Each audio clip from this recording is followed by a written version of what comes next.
To say about this. So I was chomping at the bit because. Sorry, wait. I didn't unmute you. Oh. Wait, where are you? Okay. Here you go. All right, so I was chomping at the bit because this particular section hits home with me. So when I first got into car sales, I had spent like 2 weeks getting certified. There is nothing more important for those of you selling new cars. There's nothing more important when you start off a new job or a new brand than to go and get certified with your OEM. The way that I did it was actually really interesting. So what I would do is, and I was selling Hondas at the time, what I would do is I would log into the Honda Interactive Network and I would take a test. Now, I didn't want to go and read a bunch of things and watch a bunch of videos, so I just went for the test. So the way that I learned was I had a piece of paper with me, and every time I would take a test and I would answer a question, I would write down the answer that I answered.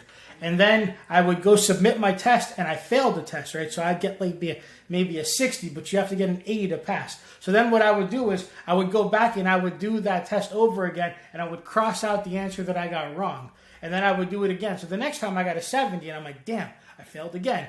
But then I did that over again. Then what happened is finally I got a 80, 90, or 100. Well, what's interesting about that is, later on down the road when I was selling a car and I was actually going over the product with the customer, I knew what I was talking about. I had it in my memory. I remembered everything I remember getting that question wrong and then getting it right. And I think that's the best way to learn. Invest a week or two. Don't go out there and give somebody $100 just to take a test. A lot of people do that in the car business. They'll go into a dealership, here, let me give this guy $100. Do not do that. Just literally spend the time, learn the skills, learn your product, and, trial and error. That's the way to do it. And it's best to do it at home. If you have to step till 2 o'clock in the morning taking tests, do it, because I promise you, when you have a customer in front of you, you're going to know what you're talking about. It's going to give you credibility. At the same time, you're going to also be able to overcome a lot of objections, and you're going to be able to build more rapport, and you're going to be able to satisfy that customer. Let's say you're selling Subarus, or as you were talking about, Corvettes.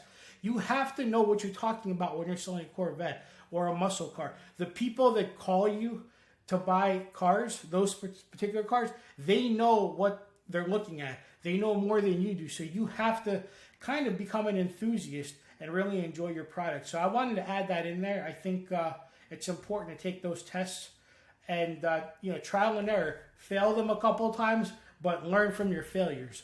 When you do that, you're going to know your product well. And that's all I have to say about that.